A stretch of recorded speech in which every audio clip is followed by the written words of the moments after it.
They lost $11.2 million on a single March morning.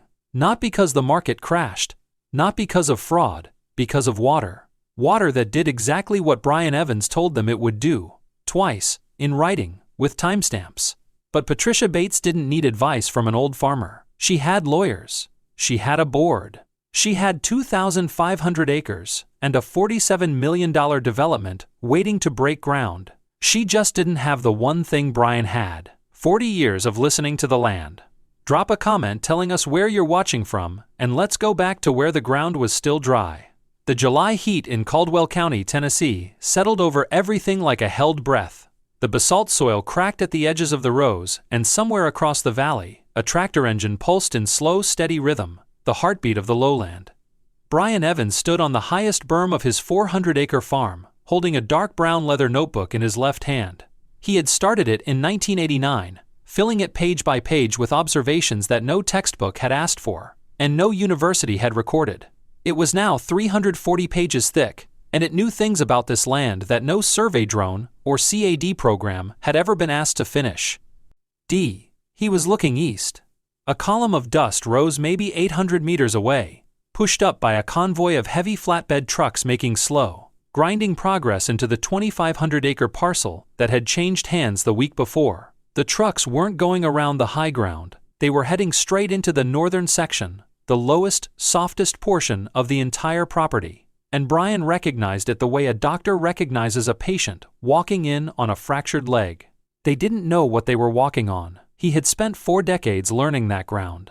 The entire 2,500-acre tract sat on a layer of expansive vertisol clay, a geological formation that shrank tight in the dry months of May and June, and swelled upward and outward when the rains came in late winter. In dry season, it looked like any other soil. In March, after the lowland filled, it could fracture a concrete slab foundation from below with the slow, indifferent force of something that had been doing it for centuries before the first road was paved. The survey teams coming in from Nashville in May had never seen it wet. They never would, not until it was too late. 3 drainage channels cut through that land, channels so old they predated any county map Brian had ever seen. The first 2 ran north to south along the western boundary of the new parcel. The third angled through the southeastern corner of Brian's own property and emptied into Caldwell Creek, a quarter mile downstream. For 4 decades, Brian had cleared those channels himself each autumn. Not because he was required to, because the land required it. Together they moved an estimated 340 cubic meters of water per hour at peak spring flow. Without them, the low northern section of the new tract had nowhere to drain. He watched the survey crew plant a stake, bright orange, clearly visible even from the berm, directly in the path of the second channel. One of the younger technicians was crouching over a laptop mounted on a tripod, cross-referencing a CAD rendering of the property. Brian climbed down from the berm, walked the fence line to the corner of his property, and asked the technician a single question. Did the survey show the drainage channels? The young man looked at his screen, turned it slightly, and shook his head. "There's nothing on this layout," he said. Brian nodded once. He didn't argue. He turned back toward his farmhouse, opened the notebook to page 341, and wrote, "July 15th, HOA survey crew on site. Technician unaware of legacy drainage channels. Contact project management required." That evening, Brian sat at his kitchen table and looked up the business registration for Clearwater HOA Development, LLC. It took him 11 minutes. The registered agent was a law firm in Nashville. The president was listed as Patricia Bates. He found a general contact address for the HOA office, composed an email, and attached a hand-drawn sketch of the 3 channel positions with GPS coordinates he had taken years ago for his own records. He noted the average flow rates at peak season, the vertisol formation beneath the topsoil, and the marsh water elevation data from the notebook. A figure that had never, in 35 years of recording, dropped below 2.4 meters above field grade in the low northern section. He kept his language neutral. He used no capitals except in the subject line, which read, "Drainage infrastructure. Local technical information needed before construction begins." He sent it at 6:47 in the evening. Then he made coffee and sat on the porch as the last light left the sky. The HOA's construction lights came on across the eastern tree line, yellow sodium glow pushing up against the dark. Brian looked at them for a long moment. He wasn't worried about his own land. His channels were clear, his berms were sound, his soil had been read and tended and understood for a generation. He was worried about theirs. He turned back toward the door, and on his way in, he wrote one more line in the notebook beneath the day's entry, in the same unhurried hand he had used for 35 years. Not concerned for my ground, concerned for theirs. 3 days after the email was sent, a black SUV pulled up to the gate of Brian's farm at 2:30 in the afternoon. The woman who stepped out wore a navy blazer and leather flats, the kind of outfit that belonged in a conference room, not on a gravel road next to a soybean field. She extended her hand with the practiced efficiency of someone who had closed 40 commercial leases. "Patricia Bates," she said, "I got your email." She did not say she had read it carefully. She did not say she had brought it to her engineering team. She said she had gotten it, which is a different thing entirely. Brian shook her hand and led her along the fence line to the point where the second drainage channel ran closest to the property boundary. He explained what he had written in the email, but this time with the ground beneath them. He pointed to the slight depression in the soil, barely visible to an untrained eye, but clear as a road once you knew what you were looking for, and explained how 340 cubic meters of water per hour moved through that corridor during peak March flow. He told her that the survey stake planted 3 days ago was sitting directly on top of the channel's primary path. He mentioned the vertisol clay formation, that it had been surveyed in May, the driest month of the year, when the clay was fully contracted and behaved like any stable subsoil. "May data doesn't tell you what March looks like," he said. "The clay reads completely different when it's saturated." Patricia listened with the attentiveness of someone managing a conversation rather than participating in it. When Brian finished, she offered a measured nod. "We have a fully licensed engineering team," she said. "They'll design a modern stormwater system to replace the old earthen channels, more efficient, frankly." Brian asked one follow-up question. Had her engineering team conducted supplemental geotechnical borings after October, when the clay was wet enough to show its true behavior? Patricia paused for just a fraction of a second. It was the only honest moment of the entire conversation. "We have a geotechnical report," she said, "completed in May." Brian said nothing more. He had already asked the question that mattered. After she left, Brian did not call anyone. He did not post anything. He went inside, sat at the desk in his study, and composed the most important document in the story, though no one on the HOA side would understand that for another 8 months. He wrote a formal technical warning email addressed to Patricia Bates, carbon copied to the general HOA office address, and blind carbon copied to his own secondary account to create an independent timestamp record. The email ran 3 precise paragraphs. The first documented the locations of all 3 drainage channels with GPS coordinates, estimated flow capacities, and the hydrological relationship between the channels and Caldwell Creek downstream. The second presented 35 years of March water elevation readings, photographed from the notebook pages, and attached as image files alongside a link to the published United States Geological Survey report on vertisol behavior in Caldwell County. The third paragraph outlined the specific risk.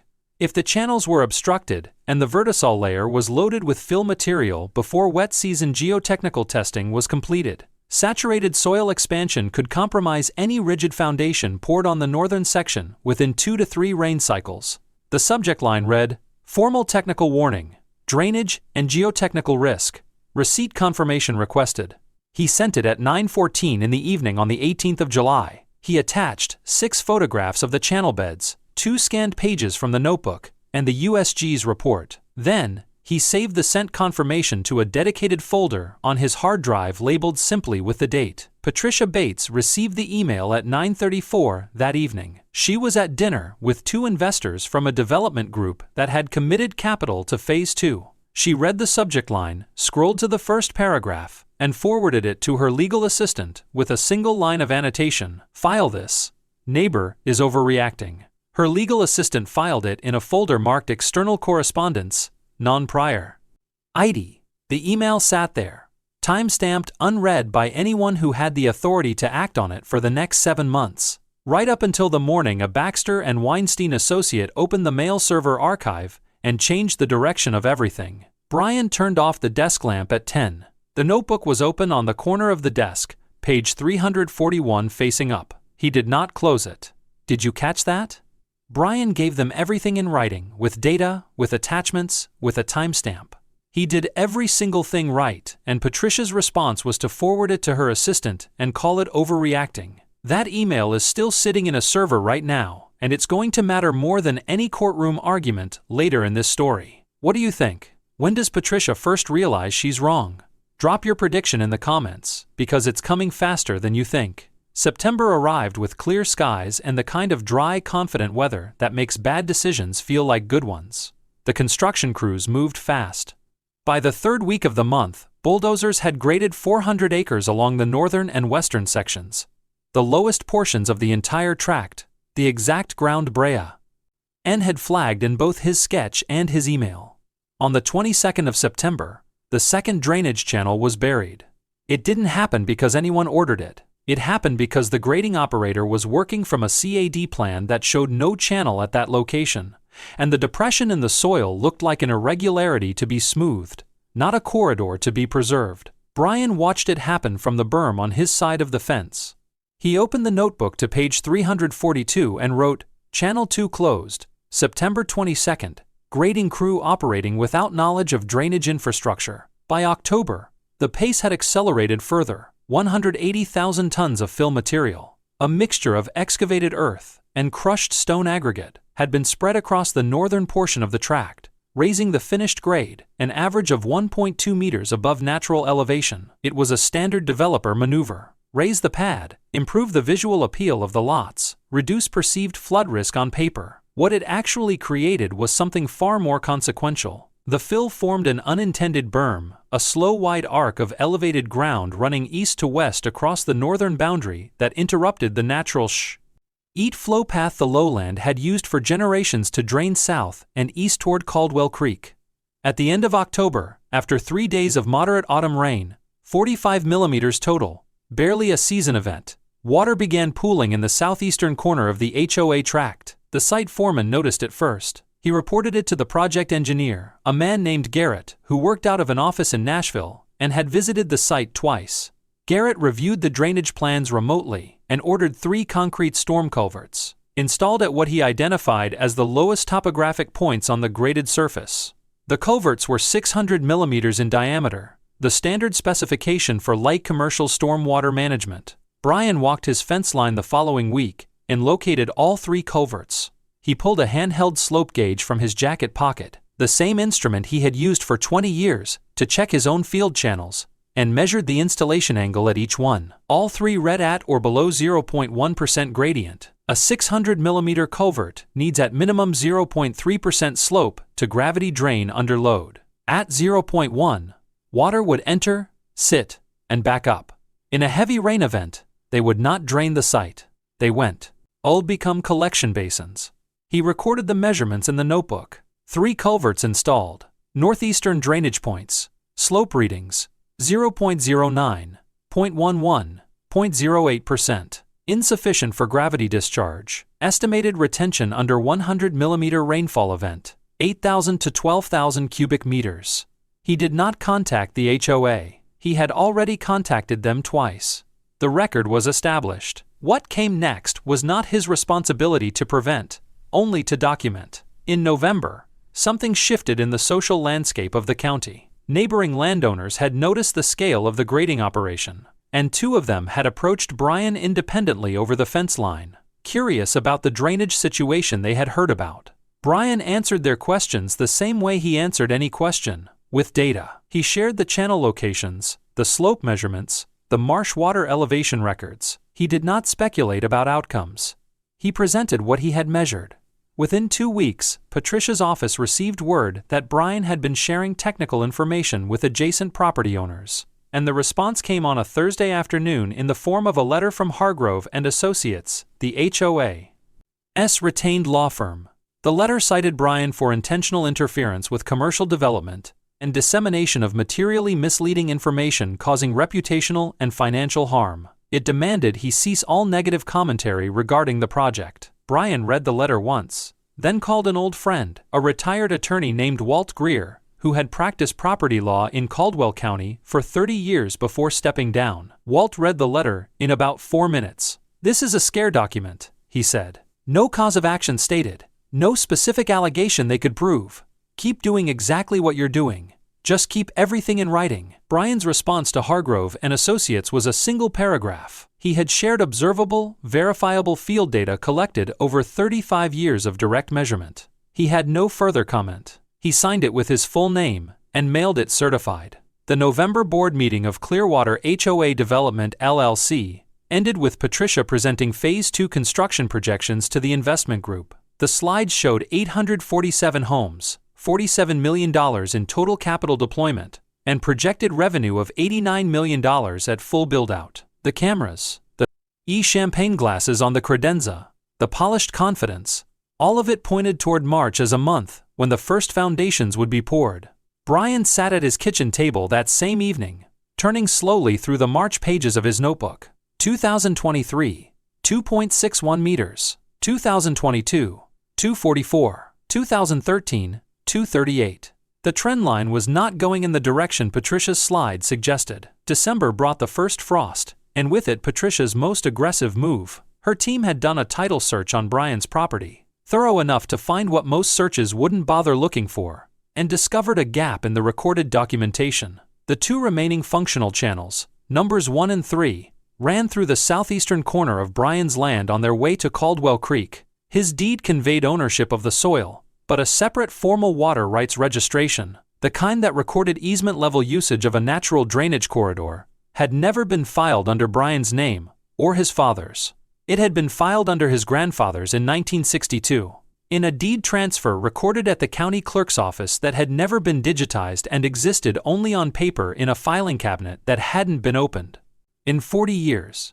Patricia's legal team at Hargrove and Associates filed a petition with the Caldwell County Water Resources Commission, arguing that Brian had no standing to claim interference if the HOA elected to modify the drainage path across its own property, and simultaneously requested that Brian be formally prohibited from intervening in or obstructing the HOA's planned stormwater infrastructure modifications. It was not a petition they expected to win outright. The objective was procedural: pull Brian into an administrative process, occupy his attention, and signal to the broader community that he was a contested party rather than a credible voice. Patricia understood litigation as an instrument of exhaustion as much as resolution. Brian and Walt Greer submitted a 47-page response. The central exhibit was a certified copy of the 1962 deed transfer, which contained a perpetual easement clause preserving the right of natural water conveyance through the corridor in question. A clause written by a county attorney who had understood the land well enough to protect it for people who hadn't been born yet. The commission reviewed both filings and dismissed the HOA petition on the 11th day. No hearing was scheduled. No further action was required. Brian did not issue a statement. He went back to work. In January, Brian learned from a neighbor that the HOA had hauled in an additional 40,000 tons of stone aggregate to raise the internal road network by another 0.8 meters. He stood at his fence line and looked at what that meant in physical terms. The entire northern half of the 2,500-acre tract was now ringed by elevated roads and graded pads forming an accidental containment bowl. If significant rainfall hit before a functional outfall was established, the water would have nowhere to go except down into the vertisol clay, through the compromised fill layers, and into the foundations of anything built on top. He sat down that evening and composed the second formal warning. The document was more detailed than the first. He attached a hand-calculated hydraulic estimate, watershed area of the 2,500-acre parcel, average March precipitation based on 30-year National Weather Service records for Middle Tennessee, existing outfall capacity of the 3 installed culverts versus the volume of water those culverts would need to handle during an 80-millimeter rainfall event, a threshold. Hold that had been reached or exceeded 4 times in his 35 years of records. The conclusion was stated plainly. Under current drainage infrastructure and fill conditions, an 80-millimeter rainfall in any 24-hour period would result in water retention across the low northern section, reaching 1.5 to 2 meters of standing depth. He attached photographs from the March 2016 event, 94 millimeters, in 24 hours, showing the eastern edge of his own land and what the water had done then, before the new fill had been added to redirect it. The subject line read, Formal Technical Warning Number 2, Flood Risk Assessment, March. Immediate review, requested before further construction. Patricia received the email during a financial update meeting with Callaway Capital Group, the lead investor in Phase 2. She saw the subject line on her phone, set the device face down on the conference table, and did not pick it up again until the meeting concluded. Afterward, she called Garrett, the project engineer in Nashville, and read him the subject line. Garrett was unequivocal. The installed system met county approval standards.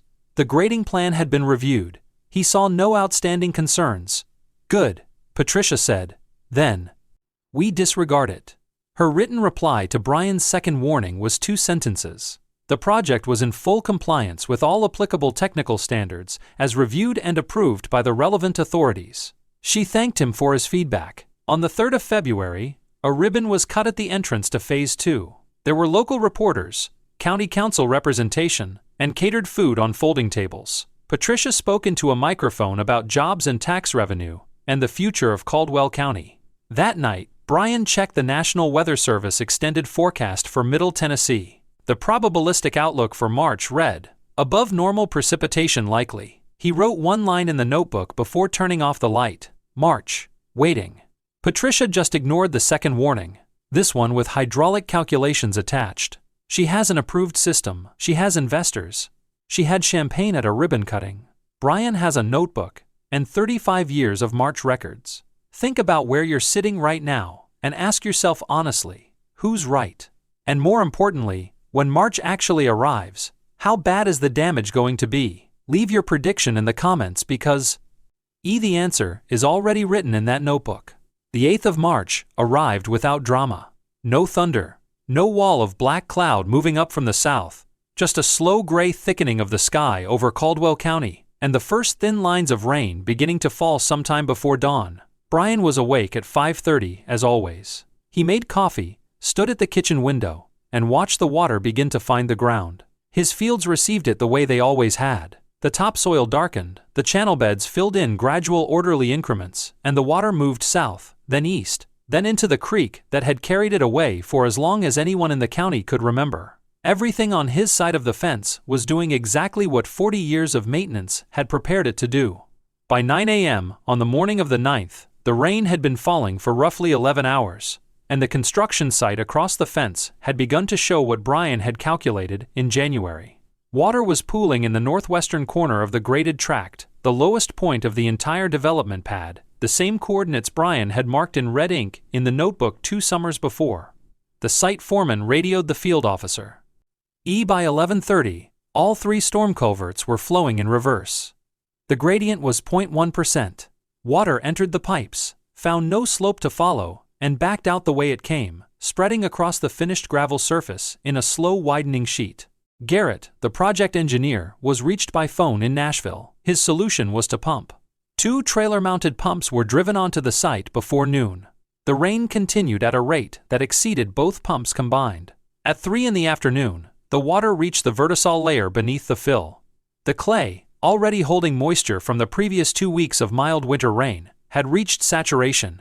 It began to swell, not evenly, not predictably, but in the fractured, localized way that expansive clay always behaves when loaded unevenly from above and saturated from below. The 1.2 meters of fill material that had been spread across the northern section in October, material that had compressed the clay through autumn and winter, now sat on a foundation that was silently reorganizing itself. At 5 o'clock in the afternoon, the first fracture lines appeared in the concrete slab foundations of the 6 model homes in Block A. The cracks ran horizontally, 3 to 8 millimeters wide, averaging 4 meters in length.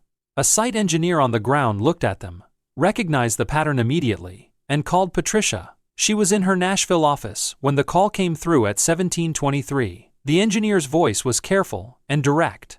The Block A foundations were showing differential settlement consistent with uneven subsoil expansion, and it was not a drainage problem that pumping would resolve. It was a geotechnical problem. Patricia asked how much rain had fallen. 91 millimeters in 23 hours, he told her. She said she would be on site in the morning and ended the call. By 1100 that night, the total rainfall had reached 91 millimeters, the precise threshold Brian had identified in the second warning email, the one Patricia had answered in 2 sentences and filed. 340,000 cubic meters of water had accumulated across the low sections of the tract with no functioning outfall.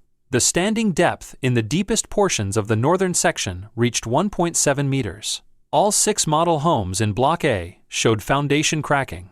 2 showed measurable column lean. 14 kilometers of freshly paved internal road had subsided along its entire length, and a 200-meter section near the western end. Trance had dropped completely. The fill beneath it had absorbed enough water to lose all structural cohesion and was moving laterally under the weight of the asphalt above. Brian was awake until midnight. Not watching the HOA site, he had no interest in what was happening over there as spectacle. He was walking his own fence line with a flashlight, checking each of his 2 remaining channels. Both were clear. Both were moving water at normal capacity. The boundary between his land and theirs was visible in the dark as a clean line. Dry ground on his side, standing water beginning to press against the base of the fence posts on theirs. He came inside, dried his boots at the door, and sat at the kitchen table. He opened the notebook to the next blank line and wrote the date, the rainfall total, and 4 words of observation. Drainage failed as predicted. Then he set the pen down, picked up his coffee cup, and did not add anything else. There was nothing else that needed to be said. Patricia arrived on site at 7 a.m. following morning. She had driven 2 hours from Nashville in the dark, and nothing she had prepared herself to see matched what was actually in front of her. The 6 model homes of Block A stood in a lake. The waterline on their exterior walls ran at knee height. The foundation cracks she had been told about were visible from 20 meters away. Clean horizontal fractures running the width of each slab, the kind of structural failure that engineers document and then condemn. The lead site engineer met her at the gravel edge of what had been the main access road and gave her the preliminary damage assessment without softening it. $3.4 million in direct losses for Block EA and the road network. She stood without speaking for 2 full minutes. Then she asked when the water would recede. He looked at the standing lake, then back at her. "There's nowhere for it to go," he said. That sentence was the crux of everything. To drain the site, the HOA needed to store the natural outfall, which meant reopening the second drainage channel that had been buried in September, re-establishing flow through the corridor that crossed the southeastern corner of Brian's property. But 6 weeks earlier, the HOA had filed a legal petition attempting to strip Brian of his standing over that very corridor. They had lost the petition in 11 days. Now, they needed the man they had to ride to legally outmaneuver to voluntarily cooperate with a drainage solution that would run water across his land. Patricia called Walt Hargrove from the edge of the flooded site. Hargrove's assessment was blunt. Brian held the equitable position. The 1962 easement protected natural conveyance, not artificial modifications.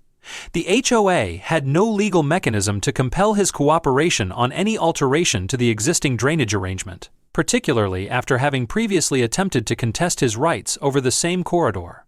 The mechanical alternative, continuous pumping until a new outfall could be engineered, would cost $80,000 per week. Callaway Capital Group, the lead investment partner, retained an independent engineering firm and received their preliminary findings on the 12th of March. The report concluded that the geotechnical issue was not localized to Block A. The vertisol clay formation ran beneath all 2,500 acres at consistent depth. The current drainage infrastructure, as designed and installed, was structurally inadequate for the entire development footprint. A comprehensive remediation, full geotechnical redesign, new outfall engineering, foundation retrofits for B. Block A would cost between $8 and $12 million above the original project budget. Callaway Capital called an emergency meeting within 24 hours. 5 investors, the HOA board, and Patricia sat in a conference room in Nashville. The lead Callaway partner asked one question before the presentation began. Had anyone warned the HOA about these conditions before construction started? Patricia said there had been concerns raised by an adjacent landowner, but that he had no engineering credentials. The partner asked whether those concerns had been submitted in writing. The room went quiet in the way rooms go quiet when everyone present already knows the answer and is waiting to see who says it first. The local newspaper ran an aerial photograph on the 14th of March, a drone image showing the standing water surrounding 6 houses, the sunken road, the clean line where Brian's dry fields met the flooded development. The caption referenced a neighboring landowner who had raised drainage concerns months before construction began. 312 households had signed purchase agreements for Phase 2 lots, each paying an average deposit of $35,000. A law firm representing the buyer group sent formal written notice to the HOA demanding project status disclosure and asserting that if timelines could not be confirmed, their clients would seek deposit refunds under force majeure provisions. The total exposure from deposit returns alone was $10.9 million. In an internal board meeting that same week, Patricia suggested the engineering team had failed to adequately communicate site risks. The lead site engineer produced a time-stamped internal email from October in which he had recommended supplemental geotechnical borings. Borings Patricia had declined to authorize in order to save $180,000 on the project budget. He placed the printout on the table without comment. When Patricia suggested that the neighbor's public statements had damaged the project's commercial standing, Walt Hargrove quietly interrupted her. "Patricia," he sent 2 written warnings. "We have them. Don't go in that direction." The cumulative damage figure as of the 15th of March stood between $11.2 and $15.7 million, and it was still climbing. Brian Evans was harvesting spring cabbage, $11.2 million from one rain event, the kind that comes around every 4 years. And now Patricia is in a conference room trying to find someone else to blame while 2 time-stamped emails are sitting in the server archive with her name on the reply thread. The question has shifted. It's no longer who was wrong, it's which legal consequence arrives first. Like this video and stay with us, because the next chapter is where everything Brian documented finally lands. 3 separate investigations were opened in the 3rd week of March, arriving from different directions with the convergent logic of a system correcting a serious error. The Tennessee Department of Environment and Conservation received complaints from 2 downstream landowners, whose creekbank properties had sustained erosion damage from the sudden surge in Caldwell Creek's flow volume. Water that had eventually forced its way off the HOA tract through the only path available to it. The Tennessee Consumer Affairs Division received a formal complaint from the buyer group's legal counsel alleging that the HOA had continued accepting deposits and executing purchase contracts after receiving documented risk information that was never disclosed to buyers. And Callaway Capital Group authorized its retained law firm, Baxter and Weinstein, to conduct an internal document review for the purpose of assigning financial liability. The Baxter and Weinstein associate assigned to the document review made the critical find on a Tuesday afternoon. She had requested a full export of all external correspondence received by Clearwater HOA Development, LLC, from the previous July through March. The server export returned over 4,000 items. She filtered by sender domain, sorted by date, and found 2 emails from an address she didn't recognize. A private account registered to a B. Evans. She opened the first one dated the 18th of July, read it in full, checked the attachments, 6 photographs, 2 scanned notebook pages, 1 USGS geological report, and then opened Patricia's forwarded copy with the annotation, "File this. Neighbor is overreacting." She printed both emails. She walked across the open floor to her senior partner's office and set them on his desk. "He told them everything," she said. "In writing, both times." Her partner read through both documents, leaned back, and was quiet for a moment. Then, "Pull the reply chain." The reply chain confirmed what the timestamps already implied. Patricia had received the first warning in July and characterized it as an overreaction within 47 minutes of receipt. She had received the second warning in January, consulted her project engineer by phone, and replied to Brian in 2 sentences affirming regulatory compliance. 3 days before authorizing the additional road-raising fill that completed the containment bowl around the northern section, the documentary record showed a clear sequence. Risk identified by an external party, risk communicated in writing with supporting technical evidence, risk characterized as non-credible without technical rebuttal, and construction continued and accelerated. On the 28th of March, Callaway Capital hosted a formal evidentiary session in their Nashville conference room. All legal counsel were present. Baxter projected the first warning email on the wall screen and asked Patricia whether she had read it. She said she had forwarded it to her legal team for handling. Baxter then projected the forwarded message with her annotation, "Overreacting," and asked her to confirm the text. She looked at the table. He moved to the second email, the January warning with the hydraulic calculations, and asked her to explain the basis for her 2-sentence dismissal.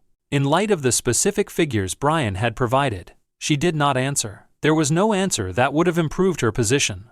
On the 2nd of April, Brian received a call from a Baxter and Weinstein associate, asking whether he would be willing to appear as an independent technical witness in the ongoing liability assessment. He agreed. He arrived at the Callaway Capital offices in Nashville wearing a flannel shirt, work trousers, and the boots he wore on the farm. He brought the notebook. When asked to explain the basis for his January warning, he opened it to the March water elevation pages and read the figures aloud, each year in sequence, going back to 1989, then described the relationship between the channel system, the Vertisol formation, and the fill placement in the same direct, unhurried language he had used in his emails. A Callaway partner asked, "How long have you known this land behaves this way in March?" Brian set the notebook flat on the table. 35 years, he said. The room was quiet in the way that only happens when a truth too large for the occasion finally fits inside it. The Tennessee Department of Environment and Conservation completed its field investigation on the 5th of April and issued its findings. The HOA had filled a jurisdictional waterway without the permits required under Tennessee's Sediment and Erosion Control Act and had violated Section 404 of the Federal Clean Water Act by obstructing a protected natural drainage corridor. The order imposed a construction stop on all Phase 2 activity, pending an approved remediation plan, an administrative penalty of $2.4 million, and a mandatory environmental restoration cost, estimated at $1.8 million. The Consumer Affairs preliminary findings followed within the week. The HOA had executed purchase contracts after receiving the second written warning from Brian without disclosing the documented risk to buyers, a potential violation of Tennessee's Consumer Protection Statute that carried civil liability of up to 3 times actual damages. The HOA board met in emergency session on the 14th of April. The vote to remove Patricia Bates from the presidency was 7-2. No statement was issued to the press. Patricia received written notification by courier. Callaway Capital Group formalized its withdrawal from the project 4 days later, issuing a 1-paragraph notice that it was recalling all uncommitted capital, $22 million that had been pledged but not yet deployed, and terminating its development agreement with Clearwater HOA Development, LLC. The law firm of Hargrove and Associates informed Patricia personally that it would continue representing the HOA as an organizational entity, but could not represent her individually in the proceedings that were now accumulating against her name. The regulatory consequences carried hard numbers. The Tennessee Department of Environment and Conservation had assessed $2.4 million in Clean Water Act penalties and mandated $1.8 million in environmental restoration work, channel reconstruction, riparian buffer replanting, erosion remediation along the affected section of Caldwell Creek. The construction stoppage on Phase 2 was indefinite conditional on TDEC approval of a geotechnical remediation plan that did not yet exist and would cost between $8 and $12 million to develop and execute. The 312 buyer households received formal notice of material delay. Their legal counsel filed a civil action citing the Tennessee Consumer Protection Act, asserting that the HOA had continued accepting deposits after receiving documented risk disclosures that were never passed to buyers. Under the treble damages provision of the statute, the potential civil judgment reached $32.7 million. The deposit refund obligation alone, $10.9 million, was due regardless of litigation outcome. Patricia's personal exposure had separated from the organization's. The Tennessee Attorney General's office opened a preliminary inquiry into whether her conduct, specifically the decision to continue contract sales after receiving Brian's second warning without disclosing its contents to buyers, met the threshold for criminal fraud under the Consumer Protection Statute. The Tennessee Real Estate Commission received a formal complaint seeking review of her broker's license. She retained criminal defense counsel at an estimated cost of between $300,000 and $500,000. The blazer and conference room version of Patricia Bates, the one who had driven out to Brian's farm in July, with practiced confidence and a dismissive nod, had been replaced by a woman spending her days in lawyers' offices trying to reconstruct a sequence of decisions that was already fully documented by someone else. The 2,500-acre tract sat under a TDEC stop work order through spring and into summer. Weeds began reclaiming the graded pads. The model homes of Block A remained standing, their foundations cracked, their doors no longer plumb in their frames, as a kind of permanent exhibit of what the Vertisol clay does when when it is loaded without understanding. No new investor approached the HOA in the 6 months following the March event. To resume development, if it could be resumed, the organization would need to negotiate a drainage easement modification with Brian Evans, whose cooperation was now the single non-negotiable precondition for any functional outfall solution. The HOA had no legal mechanism to compel that cooperation, and Brian had not been asked. In May, the Tennessee Department of Environment and Conservation contacted Brian through its regional field office and asked if he would be willing to serve as a local technical reference during the development of new state guidance on construction in vertisol soil zones. He attended one meeting in Knoxville, answered the engineer's questions with data from the notebook, and returned home the same day. He gave no press interviews. When a reporter from the county paper drove OUT to the farm and asked for a comment on the outcome of the Phase 2 situation, Brian stood at the gate for a moment and then said, "I'm just a neighbor with a notebook." He thanked the reporter for coming and went back to the field.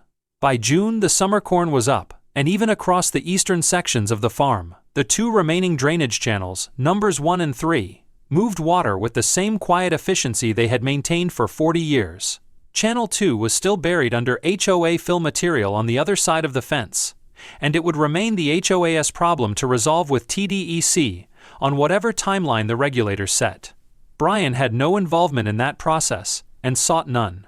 On an evening in the middle of June, he sat on the porch with a cup of coffee and looked east across the corn rows toward the silent development tract. The construction lights were dark. The orange survey stakes were still there, sun-bleached now, leaning slightly in the soil. He brought the notebook out with him, opened it to the next clean page, and wrote the date, the current channel water level, and the extended forecast for July. He closed the cover, set the notebook on the arm of the chair, and left it there. The land had said what it needed to say. It had said it in March, as it always did. Exactly as he had written it would, on page 341, in the same unhurried hand he had used for 35 years. And that is what $47 million of arrogance looks like when March is done with it. No confrontation, no dramatic moment, just water moving to the lowest point. Exactly where Brian said it would go.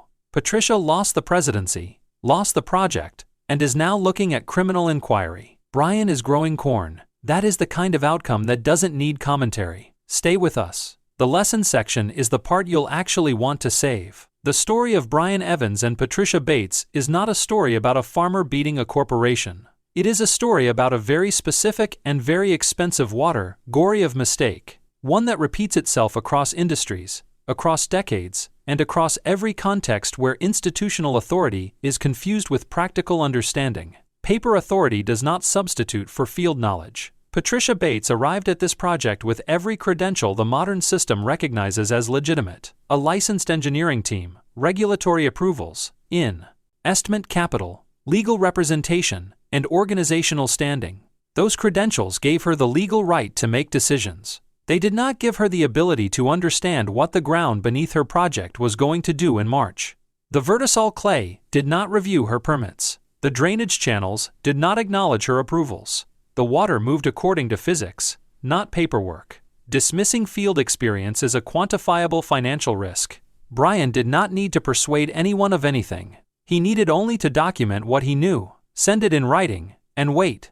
35 years of recorded observation cannot be fabricated, cannot be cross-examined, and cannot be argued away by regulatory language. Nature confirmed it on schedule at the threshold he had specified, producing the outcome he had calculated. The 2 emails he sent were not complaints. They were the entire evidentiary record that 3 separate legal proceedings would later depend on. Every written warning is a future exhibit. When Patricia forwarded the first email with a note calling it overreaction, she was not managing a difficult neighbor. She was authoring the document that would define her legal exposure. The timestamp, the annotation, and her 2-sentence dismissal of the second warning became the foundation of a consumer fraud investigation. The inbox does not forget. Documented patience outlasts institutional aggression. The intimidation letter, the Water Resources Commission petition, the implied legal pressure, none of it changed what Brian knew or what he had written down. He did not escalate. He did not retaliate. He filed responses, preserved records, and let the calendar do the work. The practical lesson is simple enough to fit in a single sentence. When you are facing institutional power that refuses to hear what you know, stop trying to be heard and start making sure you are documented. The land will eventually speak for itself. Make sure your notebook is open when it does.